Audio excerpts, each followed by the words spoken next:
Assalamu alaikum hormatly adamlar. Garaşdys. Baqy tarap yurdumyzda täzelikler we habarlarla tanıştıryan Watan habarlar gepleşmede başlaýas. Şuň hormatly prezidentimiz Gurban Berdimuhammedow ruhyet köşkünni Döwlet Howpsuzlyk Geňeşiniň agalarynyň gatnaşmagyny Ministrler Kabinetiniň giňişleýin mejlisine geçirdi. Onu bir näçe resminamalaryň tasdimlaryny feredildi. Şeýle-de käbir soraglar aral maslahatlaşyldy. Ýerbilen hormatly prezidentimiz Ministrler Kabinetiniň giňişleýin mejlisine geçirmek üçin Türkmenistanyň prezidentiniň Oguzhan Köşkler toplamyndan ruhyet köşküne tarap ugrady. Hormatly prezidentimiziň tagallasy bilen watanymyzyň ähli künjeklaryny, şol sanyna paýtagtymyzda ekologiýa meselelerine uly ünsürliýär. Onuň derejesi ýokary halkara ölçeglerine kyvap gelýär. Hormatly prezidentimiz ruhyet köşküne gelip, bu ýerde Ministrler Kabinetiniň giňişleýin mejlisine geçirdi.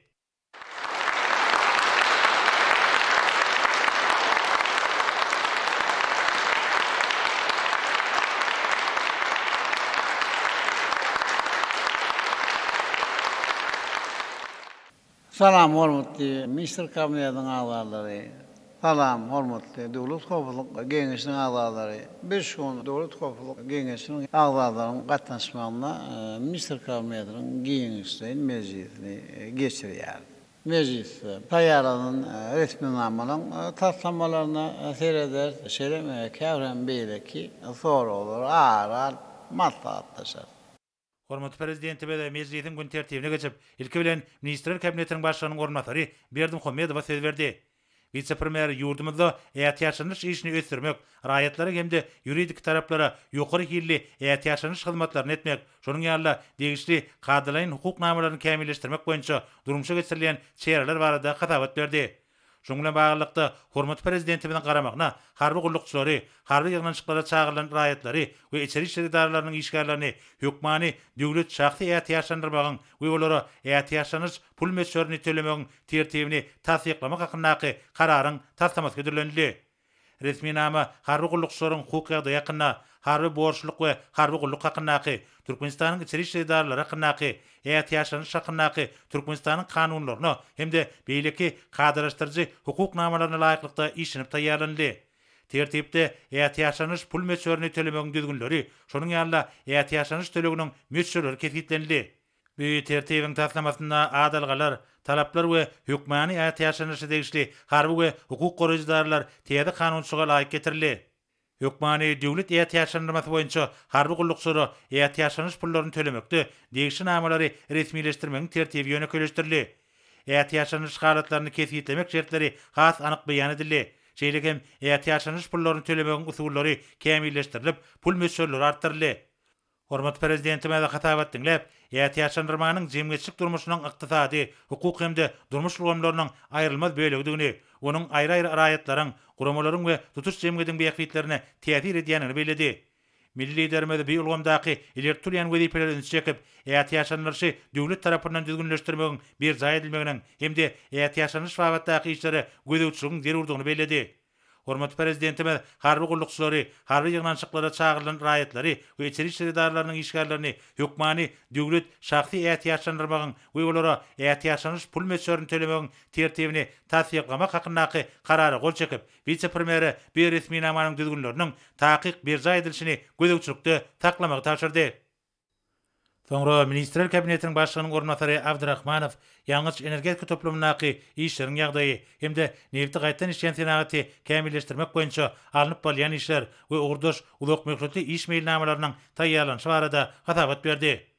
Hormatly prezidentimiziň bu ýolgamda durmuşa geçirýän ýöňdürmejlikli siýasat netijesinde Türkmenistanyň ýalňyç energetika toplamyny döwre baplaşdyrmak we diversifikasiýa ýolundan ösdürmek, öňümçüge halkara tejribesini giňden ornaşdyrmak üçin uly mümkinçilikler döredilýär. Dünya bazary bilen aýakdaş gitmek üçin Türkmenbaşdaky nefti gaýtan işleýän zawodlar toplamynyň we Seýdiň nefti gaýtan işleýän zawodynyň ösüşiniň konseptual strategiýasy atly teknik ykdysady sahaslandyrmasyny işläp düzmek boýunça anyk çäýerler görülýär.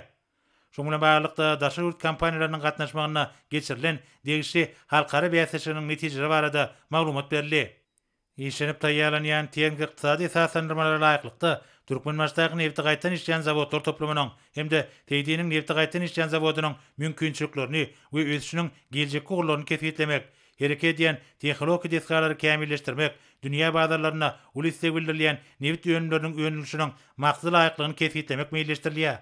Şeýle hem dünya bazarlarynyň nevit tim ýönümläriniň görnüşlerine bolan isleglerine hem de çygymal gollarynyň ýagdaýyna görä täze gurulmaly desgalary anyklamak, ýönürilýän önümleriň bäsiji goýuplygyny ýoklandyrmak, neviti gaýtan işlemegiň çoňlugyny ýoklandyrmak we ekologik taýdan arasda hem de galynsyz önümçigi döretmek gözüňde tutulýar.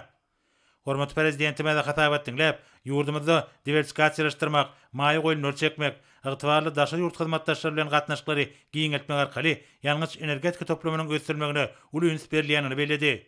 Döwlet başlarymyz Türkmenistanda malaşylýan buýdaklyň taslamalara gatnaşmaga gyzyklanma bildirýän uğurdaş iri kompaniýalar bilen netijeli hyzmatdaşlygy hasy ösdürmek boýunça çäreleri görmegiň zerurdygyny aýtdy.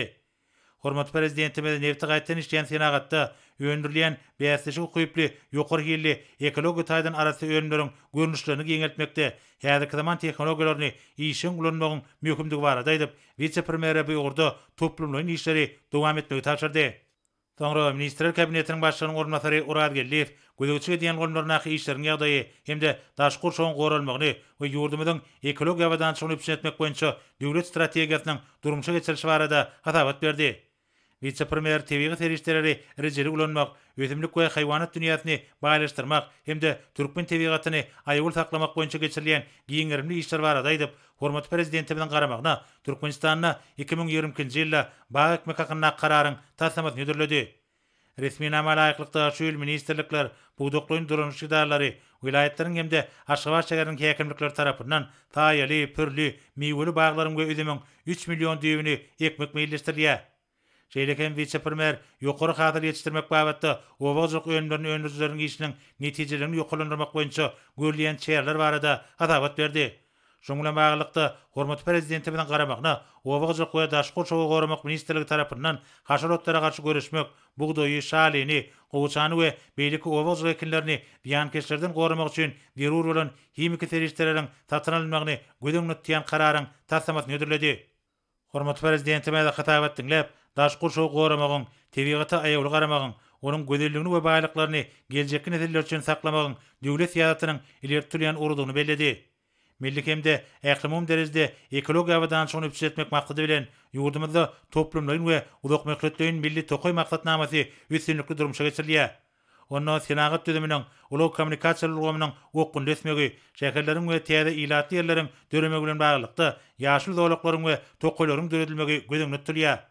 Döwlet başlygymyz o senagat toplumyny kämilleşdirmegiň gaýry goýulmasy gözepelerini öňe çekip, obaglyk işlerini agreten taraplara laýyklykda ýokary derejede geçirmek üçin ähli tagallarlar etmegiň wajypdygyny belledi. Hormatly prezidentimiz Türkmenistanyna 2020-nji ýylda baý ekmek hakynaky hemde obaglyk ekinler üçin himiki serişleri satyn almak hakynaky kararlary gol çekip we olary ýerine ýetirmegiň wajypdygyny belläp, bu babatda vice-premier birnäçe anyk tawşyklar berdi. Soňra Ministrler Kabinetiniň başlygynyň ornatary Pürçekow himi senagatyny ösdürmek barada Hyzgysanyna Türkmen Himi Döwlet Konserni tarapyndan ýerli çygy malyň asabyna daşa ýurtlardan getirilýän haritlaryň onu tutýan önümleriň önümçiligini ýola goýmak babatda alınıp barýan işler barada hatabat berdi. Ýurdumyzda täze himi kärhanlary gurulýar. Olarda ýa-da zaman tehnologiýalar ornaşdyrylýar. Hereket eden önümçilikleriň durky täzenilýär hemde düýpli kämilleşdirilýär. Türkmenistanyň Lamra Akademiýasynyň Himi institutynyň hünärmenleri bilen birlikde daşa ýurtlardan satyn alýan himiki terişleriniň orny tutýan haritlary ýurdumyzda bar bolan çygy mallary öýleşdirmek arkaly öňdürmek boýunça ýigderli işler alınıp barýar. Bu ýurda Akyl vilayatynyň gadan benzin öndürýän zawodda, Gynlydaky polimer zawodyna we Balkanabad ýot zawodyna öňümçilikleri ýola goýmak boýunça degişi işler dowam edýär. Zerur terişleri tebi gadan öndürmäge mümkinçiliginiň bardygy hemde ykdysatdaýdan beýiklitligi ýurdumyzyň hünärmenleri tarapyndan öwrenildi. Şonuň bilen baglykda Türkmengaz Döwlet Konserni tarapyndan degişli desgany gurmak boýunça halkara bäsejiginiň geçirilenligi hemde onuň netijesini ýeňijiniň kesgitlenligi habar berildi. Hormatly prezidentime de hatap etdiňler, ýurdumyzda içerki islegleri doly kanagatlandyrmak hemde daşa ýurtlary eksport etmek maksady bilen ýokary hilli himya önümleriniň önümçiginiň möçürlerini ýygyderli artdyrmagyň zerurdygyny belläp, vice-premier zerur tejribe hemde tehnologiýalary eýe bolan daşa ýurt kompaniýalary bilen degişli şertnamalary baglaşmak baradaky mesele ýene dergedek jikmejik seretmek tapşyrdy. Soňra vice-premier 2020-nji ýylda gurulşy tamamlanyp, ulanmaga berilmek meýilleşdirilýän binalaryň we deskalaryň sanyny kesitlemek boýunça alınıp bolýan işler barada hasabat berdi. Vice-premier hormat prezidentimize Türkmenistanyň 2020-nji ýyl üçin maýa we maksatnamasynyň kabul edilenligi üçin hoşalyk bildirdi. Şu ýylyň 11-nji fevralyna bu maksatnamany tasdiklamak hakyndaky karary gol çekildi. Bu maýa we maksatnamasyny ýerine ýetirmegiň şähertlerini vilayetlerde hemde paýtagtymyzda alınıp bolýan işlere teljerme geçirildi. Hemde şu ýyl ulanmaga berilmek meýilleşdirilýän binalaryň we deskalaryň tanyw taýýarlandy. Hormat prezidentime hatap etdiňler, Türkmenistanlaryň awadan hemde bagtyar durmuşyny üpçün etmek, şäherlerde we owalarda ýokary halkara ölçegilerine laýyk gelýän düzümler döretmek maksady bilen durmuş ugurly döwlet ýatynyň şäherlerini durmuşa geçirilýän giňmeçeli gurulşyk işlerini dowam etmegiň möhümdigini bellädi. Döwlet başlarymyz 2020-nji ýylda gurulşy tamamlanmaly hemde ulanmaga tapşyrylmaly ýeri öýrençlik we durmuş maksatly binalaryň hemde deskalaryň gurulşygynyň käbiriniň möhletiniň ýyda galýanyna vice-premieriň ünsinçekdi. Şoňla baglykda hormat prezidentimiz bu ýurda alınıp bolýan işleri düýpli teljermek babatda degişli tapşyryklar berdi. Soňra Ministrler Kabinetiniň başlygynyň ornatary Galijew Türkmenistanyň Dokma Tenagat Ministrligine paýta önümlerini ýerlemek hakynda kararyň taslamasy barada hasabat berdi. Döwlet başçylygymyň dokma kärhanlarynyň önümçi kuwatlyklaryny netijeli artdyrmak boýunça beren tapşyryklaryny ýerine ýetirmek maksady bilen olary paýta önümler bilen üpçün etmek baradaky degişli resminamanyň taslamasynyň taýýarlanyny habar berildi. Şu resminamanyň taslamasy hormat prezidentimiň garamagyna götürilendi. Hormat prezidentime de hatap etdiňler, eger türlü terişli kuwat bilen baglykda Dokma Tenagatynyň Türkmenistanyň ykdysadynyň gaýtdan işleýänliginiň diýipgünli ösýänliginiň mysaly bolup durýanyny bellädi. Bu doň öňümçük büniýady ýerigdirildi we aprastylýar. Ýokary hilli taýýar önümleriň görnüşleri artýar. Şoňla baglykda döwlet başlarymyz ilkinji nowatda wezipäniň o Tenagat toplumynyň we Dokma toplumynyň birlikdäki toplumlaryň hemde utgoşukly işlemeginden Tenagat taýdanyň gaýtdan işlemek üçin dokma kärhanlaryny paýta zeminiň dürli görnüşleri bilen ýeterlik möçberde üpçün etmek boýunça wezipeler çözmekden abaratdygyny aýtdy.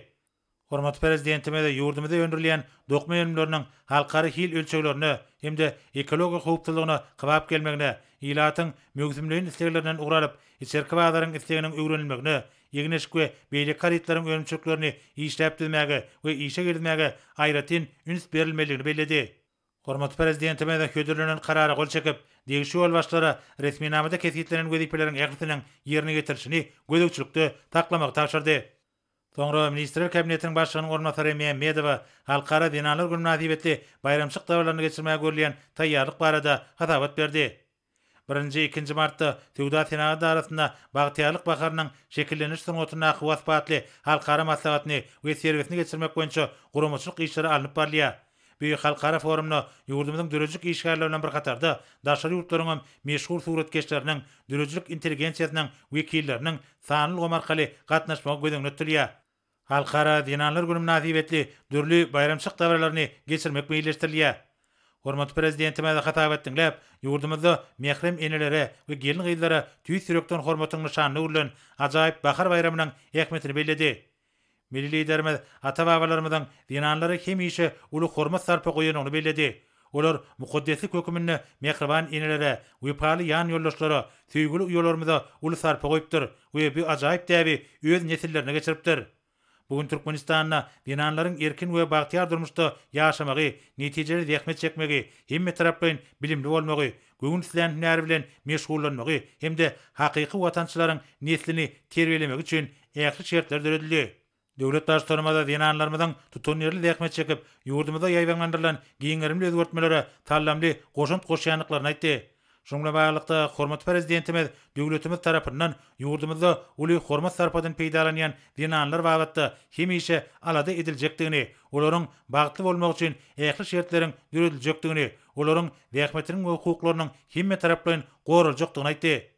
Milli liderimiz bayramçyk şäherleriniň ýakytynyň ýokary guramaçyk derejesine geçirilmeginiň, olary ýaşlaryň gatnaşmagyny üpçün etmek meselelerine aýratyn üns bermegiň wajypdygyny belläp, vice-premieri bu babatda birnäçe anyk tapşyryklar berdi. Soňra Ministrler Kabinetiniň başlygynyň ornatary Toýluýew 2025-nji ýyla çenli Türkmenistany temmäkiden azat ýurda öwürmek boýunça görülýän çäreler barada hasabat berdi. Cemgiyetimizde sagdyn durmuş ýerleriniň bir karar edilmeginiň, raýatlara edilýän lukmançylyk hyzmatlarynyň dünýä derejesine getirilmegi, ýaş nesilleriň milli ruhda terbiýelenmeginiň, saglyga ziýan ýetirýän yaramaz enliklere garşy göreşilmeginiň, türkmenistanlaryň beden we ruhy taýdan saglygynyň gazanylmagynyň döwlet syýasatynyň ilertirýän ugrulary bolup durýany bellenildi. Raýatlaryň saglygynyň temmäki tüsesiniň täsirinden we temmäki ölümlerini ulanmagyň netijelerinden gorulma hakkynda kanunyň kabul edilmeginiň hemde temmäkiä garşy görüşmek boýunça köpügürli maksatnamanyň durumça geçirilmeginiň netijesinde häzir Türkmenistan bütün dünýä saglyk goruş guramasynyň Ýewropa täzetinde şu ugru boýunça öňde barjy orunlara ýelir. Adamlaryň ömür dowamlylygyny artdyrmak we sagdyn durmuş ýerlerini wagt etmek maksady bilen Türkmenistanyň saglyk goruş we derman senaty ministrligi, degişli ministrlikler hemde puduklaryň dolandyş idaralary we halkara guramalar bilen birlikde Türkmenistany temmäkiden azat ýurda görmek boýunça 2022-2025 ýyllar üçin milli maksatnamasyny we ony amala aşyrmak boýunça ýerine ýetirmeli çärelerin meýilnamasyny işläp taýýarlady. Bu maksatnama temmäkiden azat ýurt hukuk derejesini kesgitlemek boýunça milli standart öğretmäge, bu wagtda fiýadatyň alınıp balyşyna we kanunlaryň ýerine ýetirilişine aýratyn üns bermek bilen temmäkiä garşy görüşmek ulgamny berkitmäge, ýylatyň arasynda temmäki ölümlerine bilen istegi azaltmaga hemde temmäkini ulanmagyň yaramaz täsirleri barada ýylatyň habardarlyk derejesini ýokulandyrmaga gönükdirlenler. Şeýle hem temmäkiniň ulanmagyny bezetdirmäge we nikotina baglygy bejermäge gönükdirilen lukmançylyk hyzmatlarynyň ýeterligini ýokulandyrmak hemde milli we halkara derejesinde temmäkiä garşy görüşmegiň tarapdarlary bilen hyzmatdaşyk berkitmek ilkinji nowatdaky wezipeleriň gataryna girdirildi. Vice-premier Türkmenistany temmäkiden azat ýurda görmek boýunça 2022-2025 ýyllar üçin milli maksatnamasynyň we ony amala aşyrmak boýunça ýerine ýetirmeli çäreleriň meýilnamasynyň tasdimalaryny hormat prezidentimiň garamagyna götürilip, millileşdirilen işiň tagdyn durmuş ýerlerine erýän adamlaryň sanyny köpeltmäge, ziýanly elnikler sebäpli dürýän ketelleriň derejesini azaltmaga, adamlaryň ömrüniň ortaça dowamlylygyny artdyrmaga gönükdirilendigini belledi. Hormat prezidentime de hatap etdiňlep, degişli karary taýýarlamak barada hödürlünin teklifi makulady.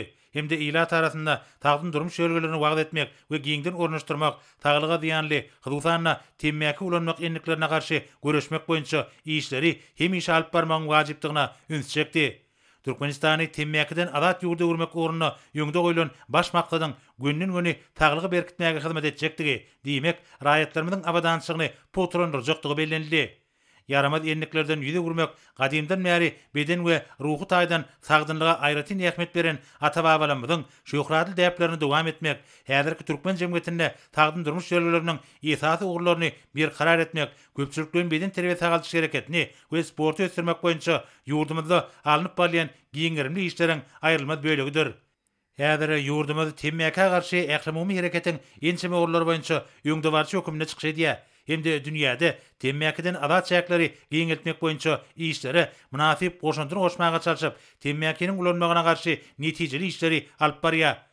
Şunun bilen baglykda ýylatyň temmäki ölümleriň ulanmagynyň yaramaz täsirlerine degişli habardarlygynyň ýokulandyrylmagyna, temmäki tüsesiniň yaramaz täsirlerinden häzirki we geljeki nesilleriň ömrüni we saglygyny goramaga, temmäkiniň ulanmagyndan ýüze çykan ketelleriň öňüni almaga aýratyn ünslerler. Bu ýogurda görülýän ähli çäreler döwletimiziň hemde jemgyýetimiziň iň gymmatly baýlyk hökümine aglan edilen adamyň saglygyny goramaga we berkitmäge gönükdirilendir diýip hormatly prezidentimiz belledi. Hemde vice-premieri degişli tapşyryklar berdi. Soňra Ministrler Kabinetiniň başlygynyň ornatary, Döwlet Hukuk Keňeşiniň sekretary Amanow döwletimiziň alyp barýan giňerimli harby özgertmeler syýasatynyň esasyna gözüçi edýän idaralaryna durumça geçirilýän çäreler barada hatabat berdi. Milli goşunyň kuwatyny artdyrmak, harby we hukuk goraýjylaryň maddi enjamynyň binýadyny döwre wapyşdyrmak meselelerine uly üns berilýär. Öňde goýulan jogapkärlik wezipeleri talabalar ýerine ýetirmek maksady bilen harby we hukuk goraýjylaryň günnelik işine iň täze tehnologiýalar we sany ulgamlar netijeli ulanýar. Hormat prezidentime de hatap etdiňlep, Türkmenistanyň öňün bir taraplygy, paragatçylyk söýjüligi, hoşnýetli goňşuçylygy hemde netijeli halkara hyzmatdaşlygy döwlet syýasatynyň esasy ýörelgeleri hökümine aglan edip, diňe gorunç käzetine ýa bolan ýurdumyzyň howpsuzlygyny, mehriban halkymyzyň paragat we abadan durmuşynyň kepili bolan milli goşunyň ýokary gorunç goýuwyny üçin etmäge gönükdirilen harby doktrinany amala aşyrýar diýip belledi. Döwlet başlanmaz harby we hukuk goraýjy idaralar tarapyndan belirlenen meýilnamalaryň ähliýetiniň hususanna ýaragly güýçleriň maddi enjamlaryň binýadyny putrandyrmak, olary döwrabap ýürüti tehnikalar bilen üpsün etmek boýunça wezipeleriň üstünlikli ýerine getirilmeginiň ýöňde barjy tehnologiýalary durundyrmak başaranyny talap edýänini bellädi. Hormatly prezidentimiz harby gullukçylaryň ýaşaýyş durmuş meseleleriniň çözülmegini hemişe gözükçükde saklamagyň wajypdygyny aýdyp, vice-premieri Döwlet Toplulyk Keňeşiniň sekretaryna anyk tawşyklar berdi. Soňra Ministrler Kabinetiniň ýanynaky Ulug we Kommunikasiýalar Agentliginiň baş direktory Çakyýew milli elektron kommunikasiýa bolganlarynyň we olary işläp taýýarlaýjylaryň meseleleri hakyndaky kararyň täsirmaty barada hasabat berdi. Maglumat we ony goramak hakynda Türkmenistanyň kanunyna laýyklykda Ministrler Kabineti tarapyndan milli elektron kommunikasiýa bolganlarynyň döwlet sany hakynda hemde milli elektron kommunikasiýa bolganlaryny işläp taýýarlaýjylaryň döwlet sany hakynda düzgünnameler tasdiklandy. Şeýleken bir döwlet sanylary boýunça pugdagary toparyň döredilmeginiň maksady laýykdygy öwrenilip, bu toparyň düzümi we onuň düzgünnamasynyň tassamasy taýýarlandy. Bir tassamalar ýurdumyzda milli elektron kommunikasiýa bolganlarynyň sanyny artdyrmaga, olary giňeltmäge we ösdürmäge, sanly ykdysadyýaty ösdürmegiň 2021-2025-nji ýyllar üçin döwlet maksatnamasyndan gelip çykan wezipeleri çözmäge gönükdirilendir. Hormatly prezidentime de hasabat dinläp, sanly ulgama geçmegiň türkmen ykdysadyýatynyň toplumlaryň wezipelerini çözmek üçin ileri tutulýan ogurlarynyň bir ýökümini kesgitlenigini belledi. Türkmenistanda 2019-2025-nji ýyllarda sanly ykdysadyýaty ösdürmegiň konsepsiýasy maglumat tehnologiýalaryny giňden ulanmagyň asabyna ýurdumyzyň dürli pugdaklarynyň we durmuş ulgamynyň işiniň netijelegini ýokalandyrmaga gönükdirilendir. Döwlet başlanmada Türkmen Aragatnaşyk Agentligi tarapyndan intellektual ulgamlaryň işini üpçün etmek, şol sanyna milli aragatnaşyk geňişligini, internet hyzmatlarynyň ulgamyny kadraşdyrmak we giňeltmek boýunça kanunçylyk gollawnyň çärelerini işläp taýýarlamak babatda amala aşylýan işleriň ähmiýetini belledi. Hormatly prezidentimiz bu ýurdaky işi mundan meýlekde kämilleşdirmek hemde ýeri tassamalary ýerli durmuşa geçirmek meselelerine aýratyn üns bermegiň zerurdygyny belläp, agentligiň ýol başlygyna güden nutlan meýilnamalary durmuşa geçirmek üçin ähli tagallalary etmegi tapşyrdy. Soňra Ministrler Kabinetiniň ýanynaky Ulug we Kommunikasiýalar Agentliginiň baş direktory Çakyýew hasabatyny dowam etmek bilen ýuridik we fizik şahslara kosmos aparatlarynyň transponderlerini bermegiň tertibini tasdiklamak boýunça ýerine ýetirilen işler barada aýtdy. 2015-nji ýylyň 28 aprelinde Türkmen elem milli aragatnaşyk emelik hemrasynyň uçurulmagy bilen aragatnaşyk hyzmatlarynyň dürli görnüşlerini hödürlemegi mümkinçiligiň düränligi bellenildi.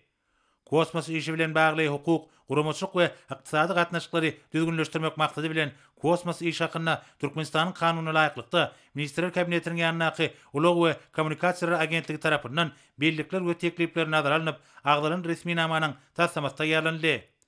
Hormatly prezidentime de hasabat dinläp, ýokary tehnologiýalary we ösüşiň geljegul ulgamlaryna, şol sanyna kosmos aragatnaşygyna dayanmak bilen ykdysadyýaty we senagaty diversifikasiýa bilen ösdürmegiň häzirki wagtda Türkmenistanyň esasy wezipeleriniň biridigini belledi. Milli liderime de maglumatlar bermek üçin iň täze tehnologiýalary, giň dolakly aragatnaşyk we multimedia hyzmatlaryny ornaşdyrmagyň, ýurdumyzyň üstsaşyk telekommunikasiýa mümkinçiliklerini ýokalandyrmagyň wajypdygyny belläp, hödürlenen resmi nama golçekdi we agentligiň ýol başlygyna ony ýerine ýetirmek boýunça anyk çäreleri görmegi tapşyrdy. Soňra Ministrler Kabinetiniň ýanynaky Ulug we Kommunikasiýalar Agentliginiň baş direktory Çakyýew Türkmen Demir ýollary Agentligine konteynerleri Türkmenistanyň çägine demir ýollary bilen daşamagyň degişli wakalaryny ulanmak bilen bagly buýrugyň tasdiklamasy barada hem hasabat berdi.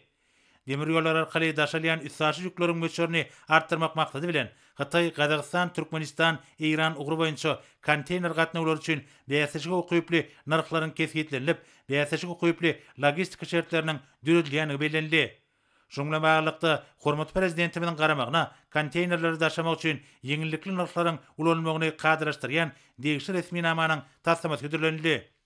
Hormatly prezidentime de hasabat dinläp, çäk taýdan üren amatly ýerleşýän Türkmenistanyň sebit we iklim ähmiýetli möhüm ulug üstsaşlar hemde logistika merkezi hökümini özüniň ornuny putrandyrýanlygyny, ägir türlü mümkinçiliklerini iklim umawadançyň beýikligine ulanmaga çalşýanyny aýtdy. Döwlet başlanmada bular barada aýtmak bilen Hatay, Gazagystan, Türkmenistan, Iran polat ýolunyň uly halkary ähmiýetini belledi. Bu ýol iklimara ulug düzüminiň möhüm bölegi, sebitde we tutuş Ewraziýa geňişligine hakyky dostlyk hemde özara beýiklikli tewda ykdysady hyzmatdaşlyk köprüsi bolup durýar. Hormat prezidentimiz hödölenen degişli resminama gol çekip bu babatda agentligiň ýol başlygyna anyk görkezmeler berdi.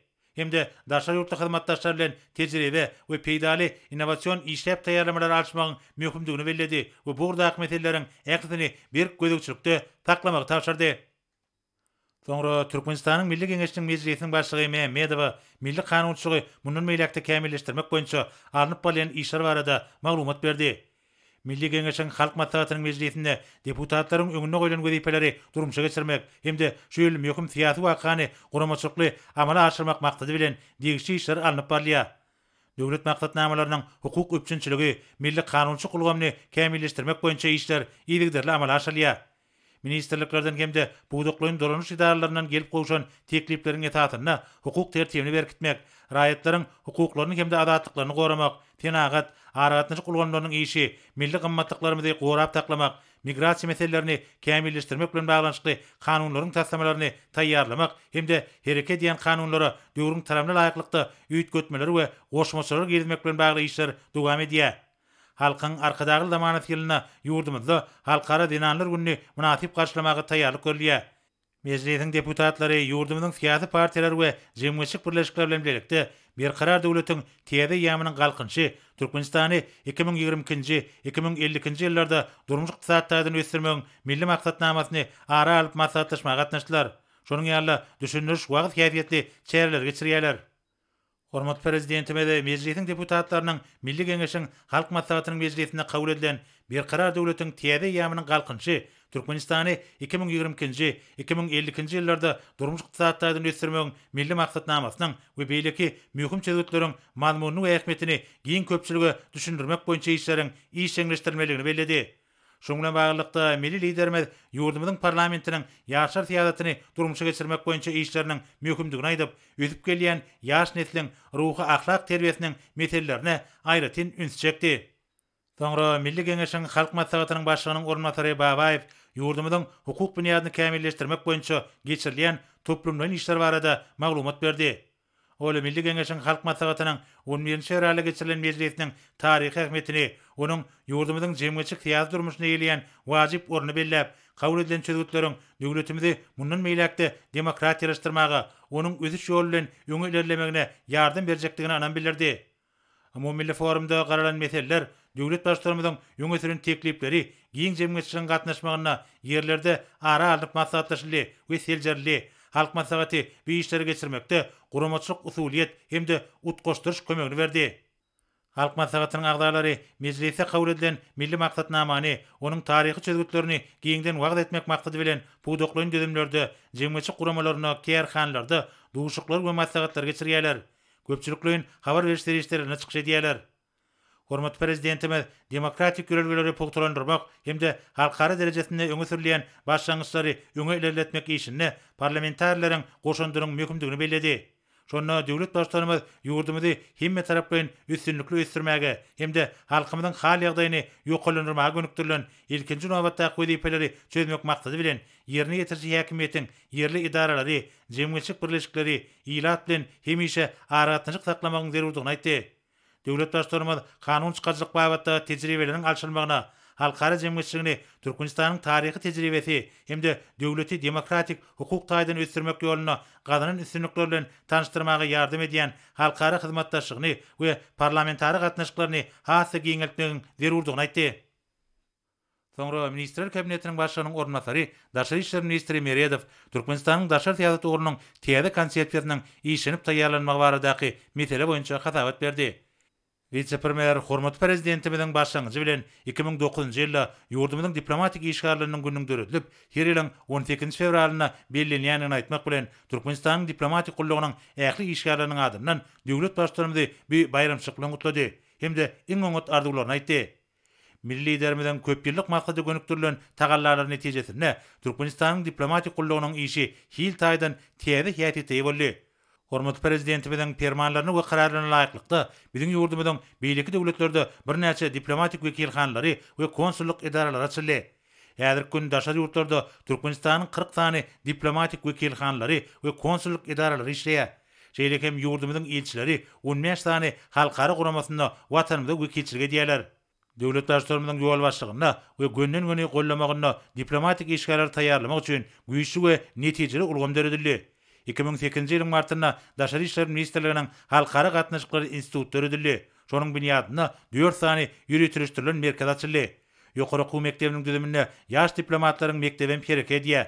Şoňra baglanykda vice-premier diplomatik gullugyň ägli işgärleriniň adyndan hemme taraplaryň gollawlary, ugurdaş düzümleriň düýre wapryşdyrylýan üçin hormatly prezidentimize tüýsürekden hoşallyk bildirdi. Häzirki wagtda Daşary işler ministrligi ýurdumyzyň daşary ýurtlardaky ilçihanlary we konsulluk idaralary bitarap Türkmenistanyň daşary syýasat ugurunyň 2017-2020 ýyllar üçin konsepsiýasyna laýyklykda öýe işini alyp barýarlar. Halkyň arkadagy zamany silip ýylan edilen şu ýyl biziň watanymyz öýsüniň täze ýamyna gadam basdy. 11 fevralda milli liderimiziň başçylyk etmegine geçirilen Milli Geňeşiň Halk Maslahatynyň taryhy mejlisinde mühim resmi nama bir karar döwletiň täze ýamynyň galkynçy Türkmenistany 2020-2050 ýyllarda durmuş ykdysatdan ösdürmegiň milli maksatnamasy tasdiklandy. 30 ýyla niýetlenilen bir maksatnamada döwletimiziň daşary syýasat uğruna aýratyn orun berilýär.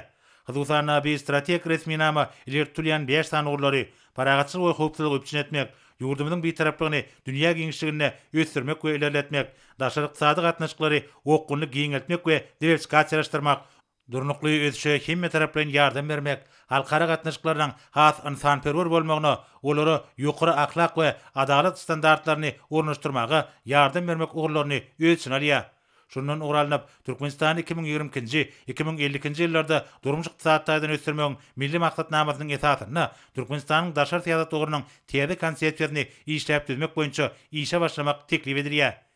Vice-premier hatabatynda dowam edip diplomatik işgärleriň günü münasibetli halkary häsiýetli çeýreler barada aýtdy. Hyzgysana 16-17 fevralda sport çeýreleri geçirildi. Bugün daşary döwletleriň ýurdumyzdaky diplomatik missiýalarynyň we halkara guramalarynyň wekilhanlarynyň gatnaşmagyna halkara maslahatynyň terginiň we konsertiň geçirilmegi meýleşdirildi. Soňra vice-premier Türkmenistanyň daşary syýasatyny ösdürmekde döwlet başçylygynyň ýol başlygyna gadanylan bilent üstünlikleri we daşary syýasy ýeňişler barada aýtmak bilen watanymyzyň garaşdyrlygyny, bitaraplygyny, daşary döwletler we awraýly halkara guramalar bilen ýokary netijeli gatnaşyklary ösdürmekde we puwturlandyrmakda milli liderimiziň ägir türlü goşantlaryny aýratyn beledi. Şundan uğralanyp Milli Geňeşiň mejlisi tarapyndan Daşary işler ministrliginiň hormatly prezidentimize Türkmenistanyň ussat diplomatiýasyny tapawutlynyş nişanyny bermek baradaky meselelerini belirlenen tertipdäki ýüzlenmesine seredildi hemde degişli karar kabul edildi. Vice-premier Türkmen diplomatik gullugynyň işine we onuň işgärlerini berýän hemme taraplaryň gollaw üçin ýene derwede koşarlyk bildirip hormatly prezidentimize bir jan saglyk we uzak ömür arzu etdi. Hormatly prezidentimize hatabat dinläp Türkmenistanyň daşary syýasat ugurunyň täze konsepsiýasyny taýýarlamak baradaky teklifi makullady we degişli karary gol çekip şunuň bilen baglykda vice-premiere anyk tawşyklar berdi. Soňra hormatly prezidentimiz mejlise gatnaşyga dönüp şeýle diýdi. Hormatly minister kabinetining agzalary, hormatly döwlet howpsuzlyk geňeşiniň agzalary. Ilki bilen men ýurdumyň diplomatik gullugynyň ähli işgärlerini bitarap watanymyzda her ýer giňden bellenip geçirilýän Türkmenistanyň diplomatik işgärleriniň güni bilen tüýsürekden gutlaýar.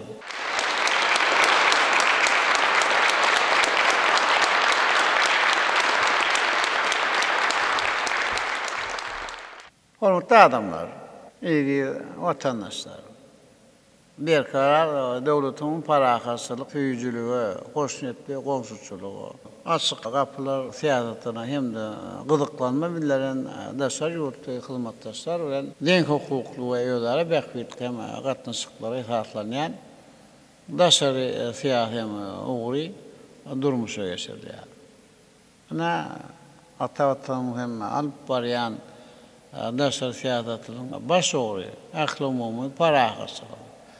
Durnukluğu ve howpsuzlygy gorap saklanmaga, durnuk ötüşüň maksatlaryny ýerine ýetirmäge, mundan beýlekde hemme tarap bilen ýardam bermekden ibaratdyr.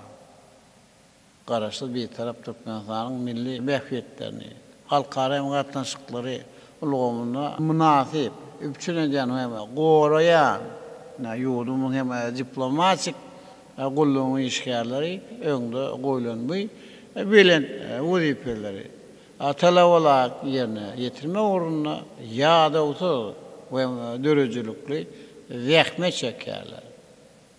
Ne halkın arkadağı zamanası deyip oğlan bilen 2022 yılda hemen devletimizin halkara avrayı bunun meylekte arttırmak için yetilmeli. Ha hem belen sepkitler hem ketkitlenirli. Ayrat yeneme sevutlu. Ha ki halkara katnaşıklarına siyada diplomatik. Sevdu aktisadi.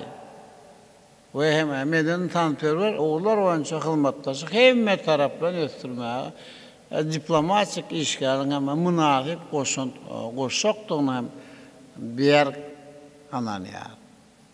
Hormatly Minister Kabinetinin ağaları. Hormatly Dowlat Gowşuluk Geňeşiniň ağaları. Hormatly adamlar, edi vatandaşlar. Türkmenistan öz garaşlarynyň ilkinji günlerinden başlap halkara gatnaşyklaryna we daşary siyasatda bitaraplyk, den hukukluk we hoşniyetli goňşuçylyk ýaly binýatlyk ýürürleri saýlap aldy. Geçen yılların hem devamında devletimizin daşarı siyasaty Türkmenistan'ın milli vahiyetleri.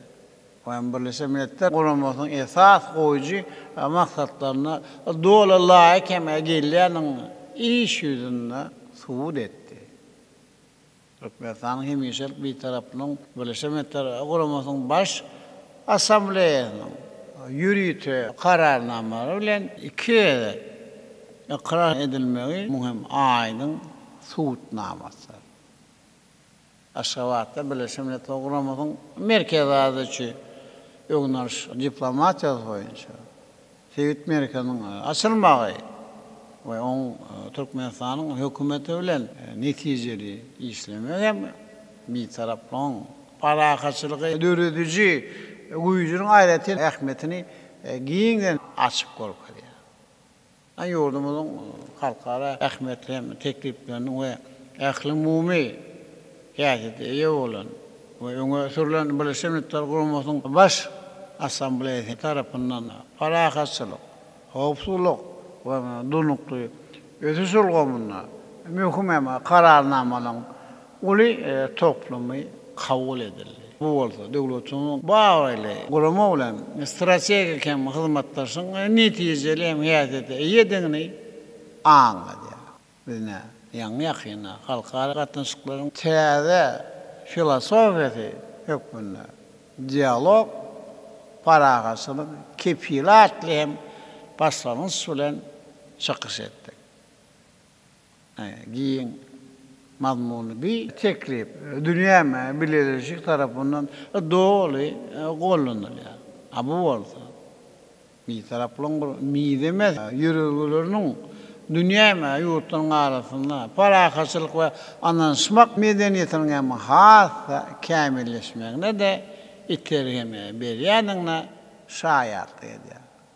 Hormatly adamlar, ýa-da vatandaşlar. Hemşirelik bir tarap döwletimiň paragaçylyk hem de ananşmak ýürüglerini esaslanýan daşary siýasaty we diplomatiýasy uzak möhletleýine, milli maksatnamalarymyzy amala aşyrmak üçin halkara hem giňişliginde zerur bolan mümkinçilikler hem döredilmegine gönükdirilýär.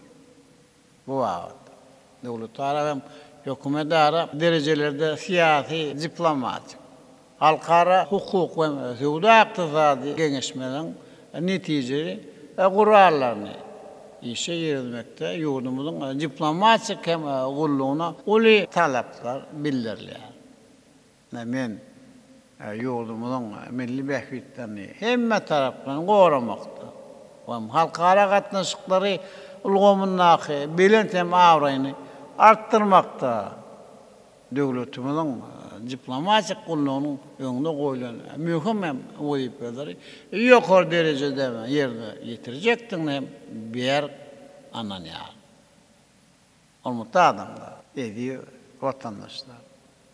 Bursatdan peýdalanyp ýurdumyň diplomatik gullugynyň ähli işgärlerini bir jan saglyk, awadançylyk O hem devletimizin milli hem mehfiyetlerini korumak hem de dünyadaki avrayın hassa arttırma uğruna alıp barayan işlerine ol üstünlükleri arzu ediyor.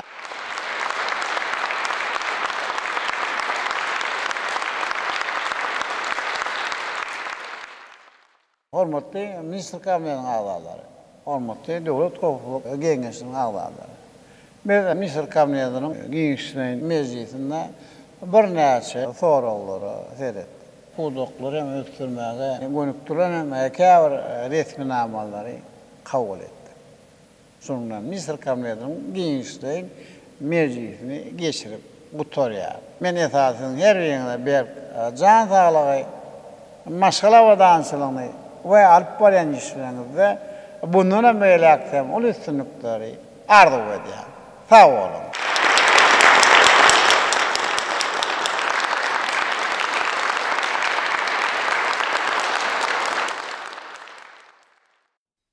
Soňra hormatly prezidentimiz Türkmenistanyň ussat diplomaty diýen tapawutlanýyş nyşany bilen tiýlaglamak dabrasy boldy. Bu ýerde ilki bilen mejlisiň başlygy Mehmedowa Türkmenistanyň Milli Geňeşiniň mejlisiniň degişli kararyny okudy. Türkmenistanyň prezidenti, Türkmenistanyň Milli Geňeşiniň halk matbuatynyň başlygy Gurbanguly Mälikulyç Berdimuhammedow Türkmenistanyň ussat diplomaty diýen tapawutlanýyş nyşany bilen tiýlaglamak hakyna Türkmenistanyň Milli Geňeşiniň mejlisiniň karary. Çuňur hormatlanýan Türkmenistanyň prezidenti Gurbanguly Berdimuhammedowyň taýsy tagalary bilen bir karar döwletimiz bir taraply hukuk derejesine ıgrarly bolmak bilen parahatçylykly hem de ananşmak medeniýetine esaslanýan daşary siýasaty alyp barýar. Dünýä döwletleri we halkary guramalar bilen iki taraplaryň hem de köp taraplaryň hyzmatdaşlyk gatnaşyklary ýa-da ösürilýär. Garaşsyz, hemişelik bir tarap Türkmenistanyň halkary awraýyny mundan beýlekde ýokarlandyrmak barada uly işler amala aşyrylýar.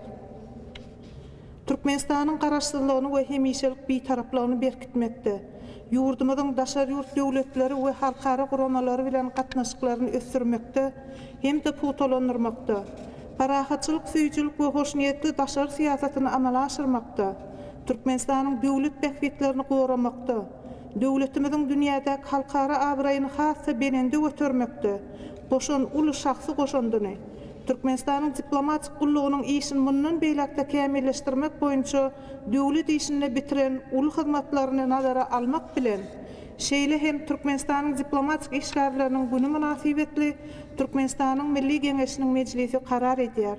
Türkmenistanyň prezidenti, Türkmenistanyň Milli Geňeşiniň halk maslahatynyň başlygy Gurbanguly Mälikulyç Berdimuhammedow Türkmenistanyň ussat diplomaty diýen tapawutlanýyş nyşany bilen tiýlaglamaly. Kutlu bolsun mehriban arkadaşım.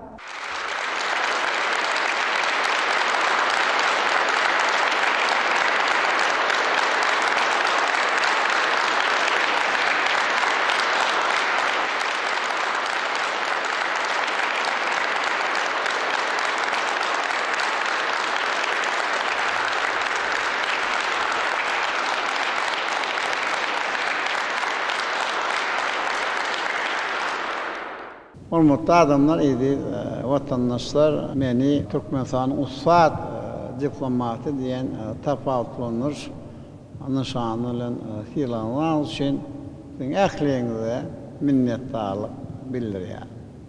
Hemen bir hem tiýlady, siziň hem mehriban halkymyzyň maňa bildiren uly anamy hem de çäkir hem hormat hökmünde kabul edýär.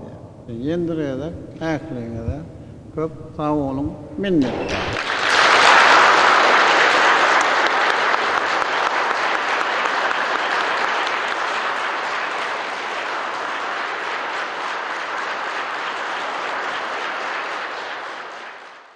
Edi vatandaşlar, hormatly adam.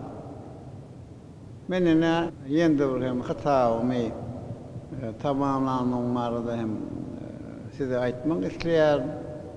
Awadançylyň ruşan gadamlar diýip atlandyrdym. Ýagny hem bu kitap halk köpçüligiň hem öňüne eden çykyşlaryň ýygynysydyr. Kitapda ýurdumyzy ösürmek hem dürli soruları, daşary siýasat, iqtisadiyet, medeniyet, ilm we hem beýle kullar boýunça men hem pikirlem jemlenenler. Aýratyn hem döwletimiz geljekde ösürmek boýunça köp teklipler hem bar. Men bu kitap her ýerinde hakym, gyzykly, hem peýdaly gollanma hem bolar diýip pikir edýär. Hem elbetde bir kitap ana soňky ýolumyzda giňden hem dawarly bellenip geçilen hem bayramda da sowgat.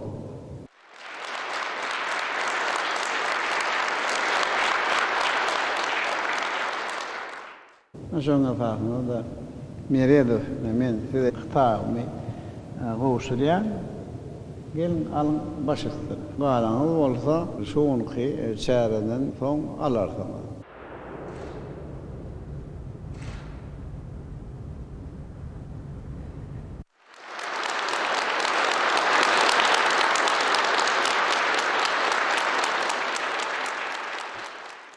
Köp sağ olun, hormatly prezidentimiz. Sizi Türkmenistanyň usat diplomaty nişany bilen sylagyňyz münasibetli tüsürekden gutma ýene-de bir ýere kurulsa dedim. Size bu döwlet nişanynyň bayramçylyk senesinde, ýani Türkmenistanyň diplomatik işgärleriniň gününe gowşurulmagy çoňur mana ýedir. Sebäbi sizin hut özüňiz diplomatiýany maksada okkunly we hakyky sungat derejesinde alyp barmak bilen sevitde we tutuş dünýäde beýik hormata eýe boldunuz. Sizi bütün dünýäde dana, işçiň we tutan ýerli döwlet baş tutany, adalatly siýasatçy hökmüne giňden tanýarlar. Munyň özi sizin halkara gatnaşyklaryna we diplomatiýada ýokary häsiýetler bolan adamkärçiligiňiz, paýhasyňyz we ýadawsuz zähmetiňiz münasibetli gazanan uly abraýyňyza uly şaýatlyk diýer. Hormatly prezidentimiz bugün sözüň hakyky manasyna goşa bayramçylyk sebäbi sizin jowhur paýhasyňyzdan dören awadançylygyň urugşan gadamlary atly, saldamly täze kitabyňyzy elimize alan ilkinji okujular bolmak bagty nesip etdi. Bu kitap ähli türkmen diplomatlary üçin ýol görkezji bolar. Çünki onda sizin möhüm halkara forumlarynaky wajyp çykyşlaryňyz hem de halkara habar beriş serişdelerine beren interviewlaryňyz ulgamlaýyn esasda jemlenipdir. Sizin daşary siýasy strategiýaňyzy durmuşa geçirmekde wajyp bolunma boljak gymmatly kitaby sowgat berendiňiz üçin ýene-de bir ýerde köp sag bolsun aýtmagy ruhsat ediň. Goý sizin çuňur mazmunly eserleriňiziň höwri köp bolsun, galamyňyz ýeti bolsun. Pursatdan peýdalanyp Türkmen diplomatlarynyň bayram münasibetli size ýene-de bir ýerde tüsürekden gutlaýaryn, size berk jan saglygyny, uzak ömür, baht we ýyl ýurt bähbetli işleriňizde uly üstünlikleri we rowatçylyk arzu edýäris. Başyňyz berek bolsun hormatly prezidentimiz. Köp sag bolun.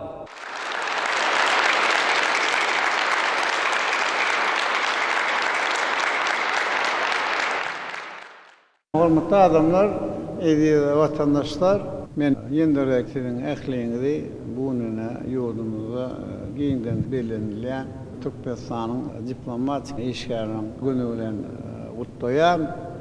Esasy her birinde bir jan saglygy, rowatçylyk we hem maşgala wadançylygyny arzu edýär.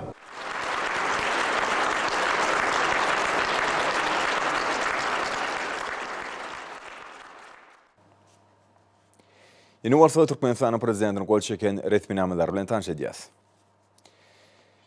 Harwagurlukçylaryň hukuk ýagdaýy hakyndaky Türkmenistanyň içeri işler edarlary hakyndaky we ätiýaşlandyryş hakyndaky Türkmenistanyň kanunlaryna laýyklykda Türkmenistan prezidenti karara gol çekdi, resminama laýyklykda. Harwagurlukçylary harwa ýygnanşyklara çağırılan raýatlar we içeri işler edarlarynyň işgärlerini hökmany döwlet şahsy ätiýaşlandyrmaň we olary ätiýaşlandyryş pul möçberini tölemegiň tertibi tasdiklandy.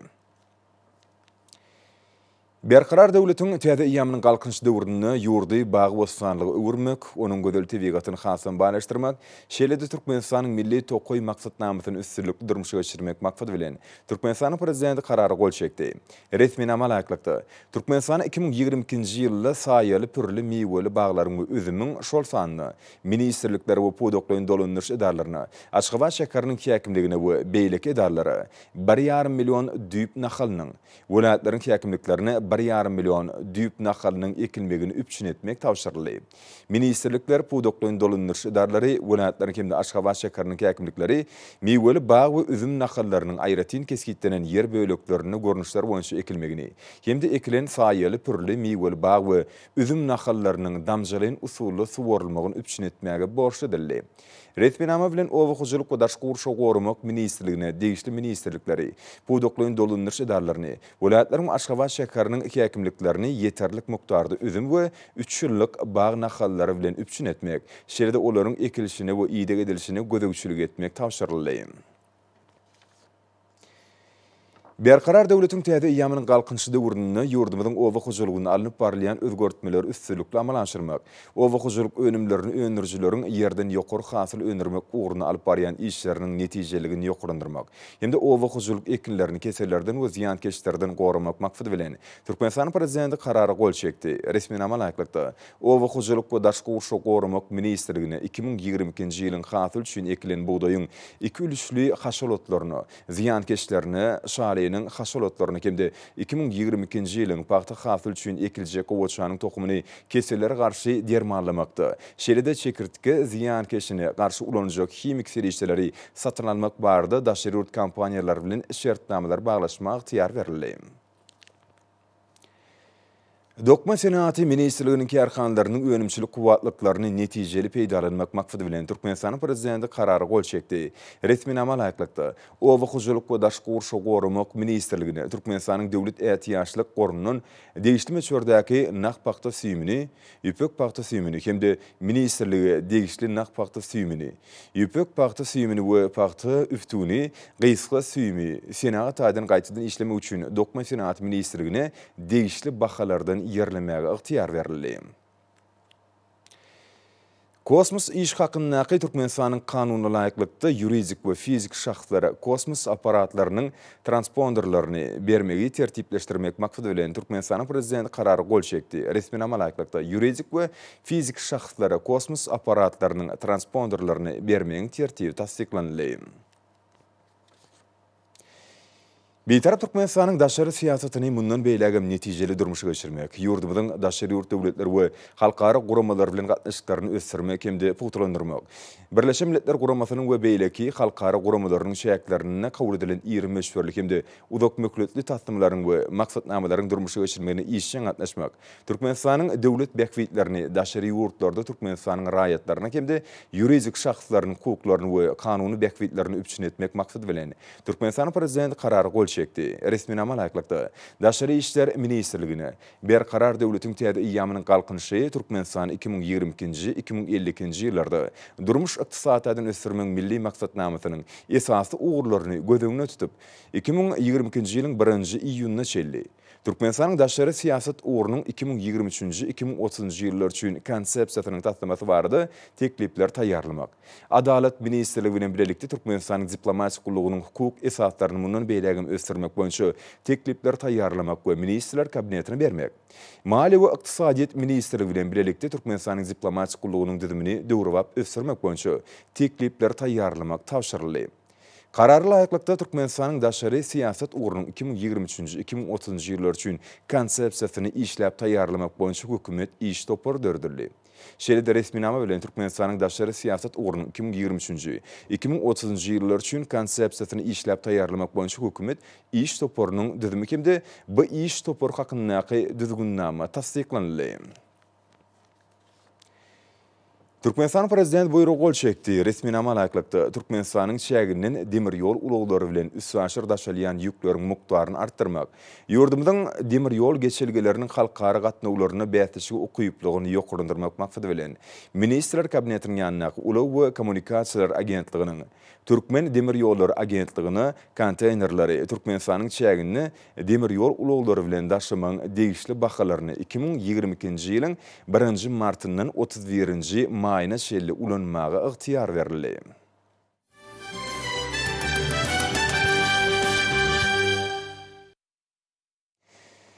Ýene bolsa Türkmenistanyň Milli Geňeşiniň mejlisiniň karary bilen tanış edýäs. Türkmenistanyň prezidenti Türkmenistanyň Milli Geňeşiniň halk maslahatynyň başlygy Gurbanguly Melikguliewich Berdimuhammedow Türkmenistanyň usat diplomat diýen tapawutlanýyş nişany bilen syglaglamak hakynda. Çuňur hormatlanýan Türkmenistanyň prezidenti Gurbanguly Berdimuhammedowyň taýsy tagalary bilen berkarar döwletimiziň bitaraplyk hukuk derejesine ıgrarly bolmak bilen parakatçylykly hemde ynanşmak medeniyetini esaslanýan daşary siýasat alyp barýar. Dünya döwletleri we halkara guramalar bilen iki taraply hemde köp taraply hyzmatdaşlyk gatnaşyklary ýygyderli ösürilýär. Garaşdyk. Hemişelik bitarap Türkmenistanyň halkara awraýyny mundan beýlägem ýokurundyrmak barada uly işler amala aşyrylýar. Türkmenistanyň garaşçylygyny we hemişelik bitaraplygyny berkitmekde. Ýurdumyň daşary ýurt döwletleri we halkara guramalar bilen gatnaşyklaryny ösürmekde. Hemde pugutulandyrmakda. Parakatçylyk, söýjilik we hoş niýetli daşary siýasatyny amala aşyrmakda. Türkmenistanyň döwlet bekwiýetlerini goramakda. Döwletimiziň dünýädäki halkara awraýyny hasam belende götürmekde goşan uly şahsy goşundyny. Türkmenistanyň diplomatik gullugynyň işini mundan beýlägem kämilleşdirmek boýunça döwlet işini bitiren uly hyzmatlaryny nazar almak bilen şeýlede Türkmenistanyň diplomatik işgärleriniň güni münasibetli Türkmenistanyň Milli Geňeşiniň mejlisi karar edýär. Türkmenistanyň prezidenti Türkmenistanyň Milli Geňeşiniň halk maslahatynyň başlygy Gurbanguly Melikguliewich Berdimuhammedow Türkmenistanyň usat diplomat diýen tapawutlanýyş nişany bilen syglagylamaly. Türkmenistanyň Milli Geňeşiniň mejlisiniň başlygy Mehmedow. Ýurdumyzyň ähli künjekleriniň hormatly prezidentimiz Gurbanguly Berdimuhammedowyň adyny milli liderimiziň Türkmenistanyň usat diplomat diýen tapawutlanýyş nişany bilen syglaglamak münasibetli köp sany gutluk hatlary we telegrammalary gelip gowşýar. Döwlet we jemgyýetçilik işgärleri gutluk hatlaryny döwlet başlygynyň taýsir tagalary netijesinde garaşdyrdy. Hemişelik bitarap Türkmenistanyň parakatçylyk hemde ynanşmak medeniyetini esaslanýan daşary siýasat strategiýasyny durmuşa geçirip, dünýäniň ýurtlary we awraýly guramalary bilen iki taraplyň we köp taraplyň hyzmatdaşlygy ýygyderli ösdürýänligini taýýarlar. Hormatly prezidentimiziň başçylygyny durmuşa geçirýän dünýä birleşiginiň giň gollawyna münasip bolan dörejlikli siýasat. Häzirki döwrüň ähli meselelerini çözmek boýunça möhüm ähmiýetli başlanýyşlar Türkmenistan halkara awraýyny hasam belinde galmagyny üçin etdi. Hatlar iwerenler hormatly prezidentimizi ajaýyp waka bilen mehirli we tüýsürekden gutlaýarlar. Hemde milli liderimiz berkşan saglyk, uzak ömür, bagtyýarlyk, watanymyzy mundan beýlägem gülledi we sürmeň bekfidini alyp barýan köp taraply işini täze üstünlükler ardy edýärler. Döwlet başlanymy Milli Geňeşiň mejlisiniň deputatlarynyň adynyň Mehmedow atlady. Milli liderimiz Milli Geňeşiň halk maslahatynyň agdalarynyň adynyň Babaýew iň oňat arduwlaryny ýollady. Hormatly prezidentimiz Gurbanguly Berdimuhammedow, Ministrler Kabinetiniň başlygynyň ornmatarlary Amanow, Berdimuhammedow, Abdurrahmanow, Qalijew, Mehmedow, Meredow, Oradgelliýew, Pürçekow, Toýliýew şeýlede Ministrler Kabinetiniň ýanyna Ulaw we Kommunikasiýalar Agentligining baş direktory Çakyýew mehirli gutlularyny iýerdiler. Döwlet başlanymy Türkmenistan prezidentiniň diwanynyň jogapkar işgärleri tüýsürekden gutlularyny ýolladylar. Milli liderimiz şanly waka bilen ýurdumyzyň ýaşaýjylarynyň adynyň Ahal welatynyň häkimi Gurbanow, Balkan welatynyň häkimi Atagaliýew, Daşowut welatynyň häkimi Nazar Muradow, Lewap welatynyň häkimi Aman Gelliýew, Mar welatynyň häkimi Anna Berdiýew, Aşgabat şäheriniň häkimi Gannymow mehirli we tüýsürekden gutladylar. Hormatly prezidentimiz Gurbanguly Berdimuhammedow Türkmenistanyň har we hukuk goraýjy darlarynyň ýolbaşlary kutluq hatlaryny iýerdiler. Döwlet başlarymyzy Türkmenistana saýlawlar we salatlaşlar geçirmek bardaky merke toparmaşlygy, Demokratik Partiyanyň başlygy, Senagatçylar we Telekeçiler Partiýasynyň merkezi geňeşiniň başlygy, Agrar Partiýanyň merkezi geňeşiniň başlygy, Kärdeşler Aklaşyklarynyň milli merkeziniň başlygy, Dinanlar birleşiginiň merkezi geňeşiniň başlygy, Mahtumlar adynaky Ýanşar guramatynyň merkezi geňeşiniň başlygy, Dünýä türkmenläriniň insanyperwer birleşiginiň prezidentiniň ornmatary, Gurban Goly Berdimuhammedow adynaky howanlarlygy mätäç çağlary himayet bermek boýunça Hayır Sahawat gadnasynyň ýerine ýetirji direktory, parahatçylyk gadnasynyň müdiriýetiniň başlygy beýlekler tüýsürekden mutladylar.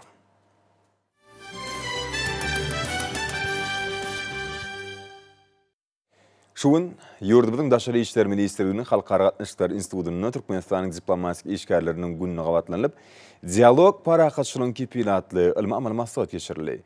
Maksada Türkmenistanyň diplomatik gullugynyň ýurdumyzda işleýän diplomatik wekilhanalarynyň hemde awraýlyk guramalaryň köpçülikligiň habar berişleri işleriniň wekilleri, ýokary okum mekdepleriniň professorlary we muallimleri talip ýaşlar gatnaşdylar. Bu ýere ýygnananlar hormatly prezidentimiň diplomatik işgärleriň hünär bayramy hemde şu maslahatyny geçirmegi münasibetli iýeren gutlugyny ünsünden dinlediler. Milli liderimiň gutlugyny hemişelik beýtarap döwletimiň parahatçylyk hemde ananşmak ýöreliglerini esaslanýan daşary siýasaty we diplomasiýasy uzak möhletleýin milli maksatnamalarymyzy amala aşyrmak üçin halkara giňişliginde zerur bolan ähmetli mümkinçilikleriň döredilmegine gönükdirligi belginilýär. Şunun bilen baglykda döwlet tarapynda hökümetara derejelerde siýasy diplomatik halkara hukuk we sewda ykdysady geňeşmeleriň netijeli guralaryny işe girdirmekde ýurdumyzyň diplomatik gullugyny uly talaplar bildirilýär. Forum gatnaşyjylar Türkmenistanyň Milli Geňeşiniň mejlisiniň karary bilen Türkmenistanyň prezidenti, Türkmenistanyň Milli Geňeşiniň halk maslahatynyň başlygy Gurban Goly Berdimuhammedow Berdimuhammedowyň Türkmenistanyň ussat diplomaty diýen tapawutlaryny nişany bilen fiýllerleriň baradaky habary uly ruhanytlyk we buýsanç bilen kabul etdiler. Şunun bilen baglykda döwlet başlamynyň taýsir tagallalaryny netijesinde watanymyzyň özara behbetlik hemde din hukukly hyzmatdaşlygy, oňyn beýtaraplyk, parahat söýüjülük, hoşmeýilli erkitlik hemde insanperwerlik ýöreliglerini ygrar döwlet hökmüne dünýäde giňden tanalýan agnatally. Milli liderimiz dünýäde parahatçylygy, awadançylyk hemde durnukly ösüşi gollamak siýasatyny üstünlikli amala aşyrmak bilen Türkmenistan bilen dünýä jemgyýetçiliginiň arasynda özara behbetlik gatnaşyklary ýerigdäl ösdürýär hemde adamlaryň wajyp meseleleriniň netijeli çözgütlerine sallamly goşan goşýar. Maslahatda çykyş edenler Mehriban Arkadamyň dialog parahatçylygyň kepili ähli başlangyjy ilerletmek boýunça teklifiniň ähli ýurtlaryň halklarynyň parahatçylykly ýaşamak diýiplerini pogturlandyrmakda, halkara gatnaşyklaryna parahatçylyk hemde ananşmak medeniýetini berqarar etmekde tagallalaryny birleşdirmäge gönükdirlendigini bellädiler. Anyk kefitlenen sagdym siýasy ölçegleri, umumy iqrar edilen hemde hemmeleri düşünükli adamzat gymmatlyklaryna esaslanýan bu täze felsefe, halkara ykdysady we siýasy gatnaşyklaryň ösdürmegine oňyn täsir edýän ähmetli şert hökmüne çykyş edýär. Döwletleriň arasynda parahatçylyk we ananşmak medeniýetiniň ösdürilmeginiň durnukly ösüşi, parahatçylyk we howpsuzlyga ýardam berýän beýtaraplyk siýasaty bilen aýrylmaz baglylygyň aýratyn bellenildi. Umumy behbetleriň hemde awadançylygyň hatirasyna dünýäniň ähli ýurtlary bilen dostlukly gatnaşyklary giňertmek, ýeri awraýly guramalar, ilkinji nowatda bolsa Birleşen Milletler Guramasy bilen ýakynan hyzmatdaşlyk etmek Türkmenistanyň daşary siýasatynyň esasy ugurlardyr. Ýurdumyz kabul edilen iki taraplaryň hemde köp taraplaryň ähli halkara alalaşyklary ýerine ýetirmek bilen öz üstüne alan borçnamalaryny gyýşarlyksyz berjay edýär. Hemde siýasy, ykdysady we medeni kuwatyny parahatçylygyň we ösüşiň berkbedine gönükdirýär. Çykyşlarda milli liderimiň başlangyna halkyň arkadaly zamanasy ýylyna halkara giňişligine täze belen sepketleri ýetilýän natally. Daşary ýurtlar bilen depini ösdürýän hoş niýetli, din hukukly we özara behbetli gatnaşyklar munyň aýdyň misallar. Daşary ýurtlarda hemde halkara guramalaryna watanymyzyň behbetlerine wekilçilik edýän ýurdumynyň diplomasiýa gullugy milli liderimiň häzirki döwrüň wajyp meseleleriniň sagalaşyk çözgütlerini işläp taýýarlamagy, özara hormat goýmak, din hukukly hemde netijelik ýöreliglerini esaslanýan köpüri hyzmatdaşlygy ösdürmäge ýardam berjek başlangyçlary ilerletmek hemde ýygydaly durmuşa geçirmegi esasy maksat edilýär. Maslahatyň ahyrynda gatnaşyjylar hormatly prezidentimizden ýüzlenme kabul etdiler we ony milli liderimizde ýurdumyzyň diplomasiýa gullugyny kämilleşdirmek meselelerini berýän ul ünsü üçin tüýsürekden hoşallyklaryny beýan etdiler. Hemde mehriban watanymyzyň halkara giňişligini beýikletlerini mundan meýlekde ygtybary üpşen etmek üçin ähli tagyrlarlaryny etjekdiklerini ananyrdylar. Däp Polşaýaly Hünär bayram münasibetli diplomasiýa gullugyň ýaş işgärlerini hemde halkara gatnaşyklary institutynyň soňky ýylynyň taliplerine döwletimiziň daşary siýasat strategiýasyny durmuşa geçirmäge işçän gatnaşanlyklary üçin Daşary işler ministrliginiň degişli diplomlary gowuşdurmak dawraty boldy. Soňra Türkmenistanyň diplomatik işgärleriniň güni münasibetli ýurdumynyň ýokary goý mekdepleriniň talipleriniň taýýarlan bayramçylyk konserti geçirildi. Halkara gatnaşyklary institutynyň eýwanyna Türkmenistanyň diplomatik işgärleriniň gününe bagşlanan sergi forumyň täsirini artdyrdy. Türkmenistanyň diplomatik işgärleriniň güni münasibetli geçirilen sport şäherleri bayramçylyk dawralaryny goşdy. 12 martda boljak möhüm jemgyýetçilik syýasy waka Türkmenistanyň prezidentiniň saýlawlaryna taýýarlygyň şähertlerini şuwun Balkan we Lewap welaýatlaryna raýatlaryň teklipçi toporlarynyň ýygnaklary geçirildi. Olaryň dowamyny iň ýokary döwlet wezipetine has münasip dalaşgärler hödürlenildi. Lewap welaýatyna geçirilen maslahatyň dowamyna welaýatyň mali ykdysady orta günara goý mekdebiniň direktory Perhat Begenjew ýurdumynyň prezidenti wezipetine dalaşgärlige hödürlendi. Çykyşdynlaryň belli işler ýaly milli liderimiziň siýasaty netijesinde zekinli ýaşlaryň nesli kemale geldi. Munyň öňde garaşsa Türkmenistanyň saýlap alan özgertmeler ýoly bilen üstünlikli öňe geçecekdigine berk ynam berýär. Şu ýylyň 12 martyna geçiriljek saýlawlaryň düýp götür täze taryhy şertlerde geçiriljekdigini bellemek gerek. Bugün mehriban watanymyz hormatlar gadamynyň parasatly ýol başlygyna düýpli durmuş ykdysady hemde demokratik özgertmeler durmuşa geçirmekde, jemgyýetimizde türkmen halkyna mahsus halk häkimetlik ýörelgelerini pogtalandyrmakda, meden insanperwer ulgamynyň işini kämilleşdirmekde ägätül üstünlikler gazandy. Welaýatyň ýaşaýjylar hemde teklipçiler toporunyň agdalary Begenjewiň terjime haly bilen içkin tanışdylar. Ol 2010-njy ýylda ykdysaçy hünär boýunça Türkmen Döwlet Ykdysadyýet we Dolanýaş institutyny tamamlap, bu ýokary goý mekdebine molum işledi. 2014-njy ýylyň mart aýyndan şu güne çenli Lewap welaýatynyň mali ykdysady orta hünär goý mekdebiniň direktory wezipetini işleýär. Türkmenistanyň Demokratik Partiýasynyň agdasy ýananlar Begenjewi giň göz ýetimli, iş bajarjan, ýaş ýolbaşy hökmünde häsiýetlendirýän çykyşlar dinläp, ony iň ýokary döwlet wezipetine dalaşgärlige hödürlemek baradaky çözgüde kabul etdiler. Häzirki döwürde özüniň saýlap alan döredicilikli ýolyny üýtgewsiz ygryarly bolan garaşsyz bir tarap Türkmenistan döwletimizde ýurdumyzyň mundan meýlekde hemme taraplaryň ötüşini üpşen etmäge gönükdirilen giň gerimli özgertmeler maksatnamalar hemde taslamalar durmuşa geçirilýär. Şunun bilen baglykda berqara döwletiň täze ýamynyň galkynşy Türkmenistany 2022-nji 2050-nji ýyllarda durmuş ykdysat taýdan ötürmeň milli maksatnamasynyň üstünlikli amal aşyrylmagyna aýratyn ähmiýet berilýär. Ma'lum bolýar bu wajib resmi namy Türkmenistanyň Milli Geňeşiniň halk maslahatynyň 11-nji fevralda geçirilen mejlisinde hormatlar gadamynyň gol çeken karary bilen tasdiklandy. Ol mejlis döwletimiziň hemde jemgyýetimiziň durmuşyna taryhy ähmiýetli waka ýurly. Bu maksatnamadan hemde beýleki geljegi uly meýnamalardan gelip çykýan möhüm wezipelerde täzeçe pikirlenip bilýän we giň aň düşünjesi hemde dünýä garaşy bolan ýurdumyzyň ýaş nesilleriniň, hünärmenleriniň ýolbaşy wezipelerde işlemegine möhüm orun berilýär. Ýurdumyzda dalaşgärler hödürlemek dowam edýär. Ýakyn wagtda döwlet başlygyny wezipetine hödürlenýän beýleki dalaşgärleriň hem atlary ma'lum bolar. Munyň öňde prezident saýlawlarynyň aýdynlyk we açyklyk şertlerini geçýändiginiň tutnamatlar. Milli liderimiziň 11-nji fevralda geçirilen Türkmenistanyň Milli Geňeşiniň halk maslahatynyň mejlisinde nyktaşýaly. Ýaşlara aýratyn bil baglanýar. Sebäbi ýaş nesil biziň geljegi bolan ähli umytlarymyzyň hasyl bolmagydyr.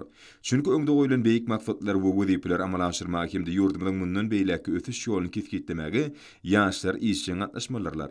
Ma'lum bolýar Türkmenistanyň prezidenti wezipetine dalaşgärleri raýatlar topor tarapyndan ködürlemegiň teklibini kesgitleýän.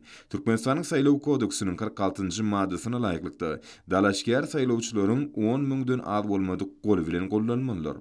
14 fevral maçda peýgändirlen saýlaw möhüminiň şähertlerini Balkan welaýatyna geçirilen ýygnaň dowamyny oň gatnaşyjylar Türkmenistanyň prezidenti wezipetine dalaşgär hökmünde Saglyk Goraýyş we Derman Senaty ministrliginiň Awada şpaxanasynyň baş lukmany Türkmenistanyň Milli Geňeşiniň mejlisiniň deputaty Berdimämet Gurbanow hödürlemek teklibini garadylar. Berdimamet Gurbanov 2004-nji ýylda Murat Garif adynyň Türkmenistanyň Döwlet Lukmançylyk Uniwersitetini tamamlap, Balkan welaýatynyň Köpügürli hassakhanasyny internatura geçdi. 2005-2008-nji ýyllarda Balkan welaýatynyň Eseňul etrawynyň Bogdoýly obasynyň saglyk öýünü ilki Maşgaly Lukmany, soňra Baş Lukman, soňky ýyllarda bolsa Balkan welaýatynyň beýleki saglyk uraş idaralaryna, Garabogoz şäheriniň hassakhanasyny we Eseňul etrawynyň hassakhanasyny Baş Lukman bolup işledi. 2012-nji ýyldan 2019-njy ýyllar aralygynda Balkan welaýatynyň saglyk uraş müdirliginiň başlygynyň birinji ornmatary wezipetini işledi. Şu ýylyň aýratyn mana ýolan halkyň arkadaly zamanaty şygaryny erip, ýygyna gatnaşjylar milli liderimiň garaşsyz watanymyzyň mundan beýleki akbaly üçin jogapkärçilik üstüne alyp biljek ýaş makfada okunly ýolbaşçylary ködürlemek bardak teklibiň wajypdygyny ýene bir gerek nykdylar. Ýygnananlar Gurbanowyň guramaçylyk ukybyny, ýokary hünär we şahsyýetlerini hemde ýolbaşçy wezipedäki iş tejribesini mellap, ony döwlet başlygynyň wezipetine dalaşýar hökmüne ködürlemek bardak çözgüde kabul etdiler. Berdimamet Gurbanow bildirilen ýokary ynam üçin hoşallygyny beýan edip, halkymyzyň bagtyýarlygy we awadançylygy, ýurdumyzyň mundan beýlekde gülläp etmek üçin güýjüni, bilimini we tejribesini gaýgyrmajakdygyny anandyrdy. Şuň Türkmenistanyň Goranmak Ministrliginiň merkezi serkerdeler öýünde Türkmenistanyň Milli Geňeşiniň Halk Maslahatynyň mejlisine başlanan Halk Maslahaty Demokrasiýanyň milli nusgasy adly dawral maslahat geçirildi. Oňa Türkmenistanyň Döwlet Howpsuzlyk Geňeşiniň agdalary, ýurdumyzyň harby hukuk goraýjy idaralarynyň, ministrlikleriň hemde pudoklyň dolanyş idaralarynyň wekilleri, harby gullukçylar, harby talipler hemde okuwçylar gatnaşdylar. Döwletimiziň we jemgyýetimiziň durmuşyna möhüm ähmiýeti bolan bu iri jemgyýetçilik siýasat şäherbaşynyň dawral maslahat uly ruh bilen öwesini. Dawral maslahat Türkmenistanyň Milli Geňeşiniň Halk Maslahatynyň mejlisiniň üstünlükli geçirilmegine we onu taryhy çözgütleriň kabul edilmegine başlandy. Maslahatda Milli Geňeşiniň Halk Maslahatynyň mejlisiniň gün tertibine gerilen meseleler boýunça pikir alşmalar boldy. Hususan hormatly prezidentimiziň taryhy çykyşyny öňe süren başlangyçlaryna hemde 2022-2052-nji ýyllarda ýurdumyzda durmuş ykdysadyny ösürmek milli maksat namysyny we ony keskitdiren wezipler ýerine ýetirmek möhüm ugurlaryny aýratyn üns berildi. Dawranyň dowamyna çykyş edenler hormatly Belen serkerde başlamadyň parasatly başçylygyny, içeri we daşary siýasatda beýik ýeňişleriň gadanýanlygy, halkymyzyň ýaşaýyş durmuş şertleriniň barha gowlanýanlygy, hormatly prezidentimiziň başlangyçlary esasyny ýurdumyzda mundan beýlegi ösürmek boýunça täze şertleriň dördülýäni bardy bu ýysynç bilen nykdylar. Şeýle-de şykyşlarda Halk Maslahatynyň mejlisiniň ýurdumyzyň täze taryhyny, onuň demokratik binýatlarynyň putulandyrylmagyna aýratyn ähmiýeti bardy durulyp geçildi. Bu köp taraply forum ýurdumyzda ýagnandyrylan demokratik özgörtmeleri täze iter berdi. Halk Maslahatynyň mejlisinde kabul edilen şertleriň watanymyzyň mundan beýlegi rowşanmagy, gülläp etmegi, halkymyzyň bagtyýarlyk hemde awadançylygy üçin berk binýat boljakdygy bellenli. Hormatly prezidentimiz Halk Maslahatynyň mejlisinde ýurdumyzyň ötüşiniň inniki döwrüni berkarar döwletiň täze ýamyny galkynç diýip atlandyrmagy teklip etdi. Bu ören ýerine düşen we oýlanşykly teklip halkymyň tarapyndan giň mollawy boldy. Çünki bu şygaryň mazmunyny mehriban halkymyza, mukaddes watanymyza, öz öňümizde goýan belent maksatlarymyza we ýetýän täze belentliklerimize eksilmez söýgü jemlenenler. Dawralmasy Türkmenistanyň ýaraly güýçleriniň aýdymsal topallaryny ýerine ýetiren şowkunly çykyşlar bilen dowam etdi. Berkarar watanymyzy, hormatly prezidentimiziň durmuşy geçirýän beýik işlerini wasp edýän şirin uwalar maslahat atnaşýan harby gullukçylaryň watançylyk ruhuny belende götürdi. Dawralmasyň ahyrynda gatnaşanlar ýurdumyzda durmuş ykdysadyny hasym ösürmek uğruna ýylýurt bekwetli döwlet ähmiýetli siýasaty durmuşy geçirýän hormatly prezidentimiz alkyş sözlerini aýtdylar. Ahal welaýat häkimliginiň guramagyny geçirilen hoşallyk maslahatyny işçiň käsiyet mahsus boldy. Sahawatyň üçin sawal arkadagy atly dawral maslahady welaýat etrap häkimlikleriniň jemgyýetçilik guramalarynyň ýolbaşçylary, ýol gurulşygyny zähmet çekýän hünärmenler, telekeçiler gatnaşdylar.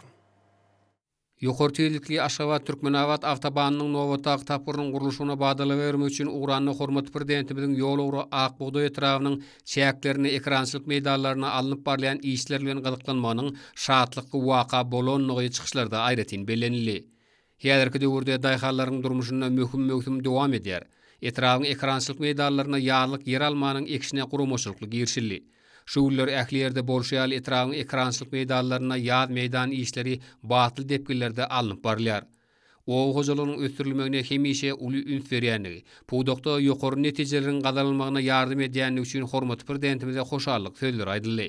Kahraman arkadaşımızın halkara ülgülerine layık gelýän ýokary teýlikli ýol gurmak baradaky başlanýagy ýurdumyň ähli ugurlardaky ösüşiniň aýdyň sowutnamasydygyny çykyş edildiler, aýratyn bellediler.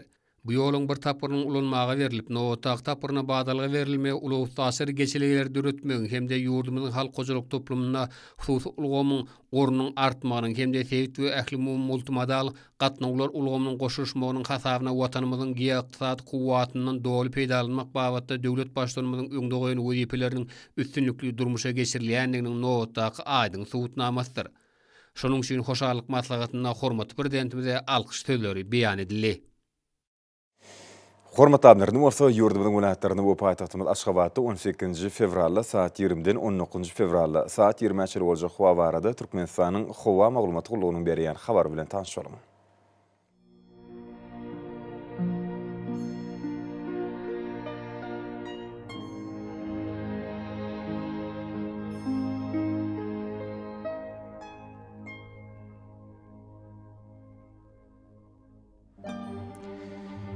Balkan welaýatyny ütkep durýan bulut howa we günorta günüň ordan 9-14 metre ýetýän şemal ufer. Howa gecesine 2-7 gradus, gündüzine 15-20 gradus. Kenarky taraplaryna bolsa 8-13 gradus maýl bolar.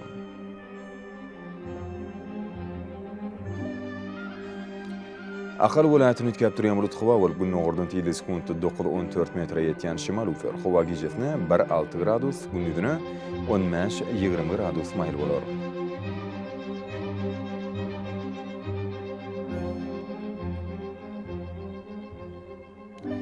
Mara welaýatyny ütkep durýan bulut howa we günorta günüň ordan 9-14 metre ýetýän şemal ufer. Howa gecesine 1-6 gradus, gündüzine 14-19 gradus maýl bolar.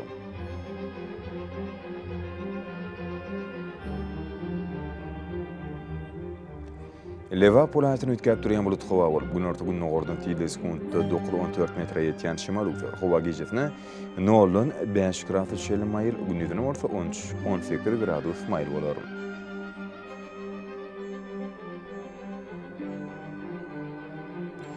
Daşowd welaýatyny ütkep durýan bulut howa we günüň ordan 7-12 metre ýetýän şemal ufer. Howa gecesine 3 gradus sowukdan 2 gradus şeýle maýl, gündüzine bolsa 10-15 gradus maýl bolar.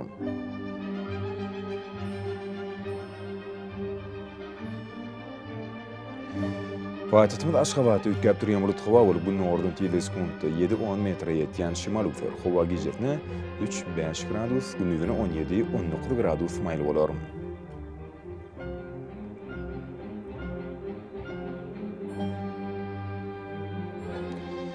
Ýurdumyz boýunça fevral aýynyň 10-nyny magnit hadisasynyň gowşok täsiri bolmagyny arşylýar.